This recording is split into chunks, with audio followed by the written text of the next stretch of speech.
warning of consequences. Will Wiesert, the Associated Press, posted, March 16, 2026, 4:58 a.m. Eastern Daylight Time. U.S. President Donald Trump may delay his China trip due to the Iran war, but Treasury Secretary Scott Bessent said Monday it's not to pressure Beijing on the Strait of Hormuz. If the meeting for some reason was rescheduled, it would be rescheduled because of logistics, the secretary said on CNBC. The president wants to remain in D.C. to coordinate the war, and traveling abroad at a time like this may not be optimal. Trump has suggested he may delay the trip as he seeks to ramp up pressure on Beijing to help reopen the Strait of Hormuz and calm oil prices, which have soared during the Iran war. In an interview Sunday with the Financial Times, Trump said China's reliance on oil from the Middle East means it ought to help with a new coalition he is trying to put together to get oil tanker traffic moving through the strait after Iran's threats have throttled global flows of oil.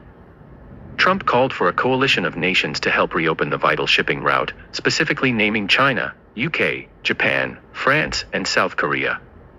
Trump said he'd like to know before the trip whether Beijing will help. "We may delay," he said in the interview. He also warned that the NATO alliance faces a very bad future if its members fail to come to Washington's aid.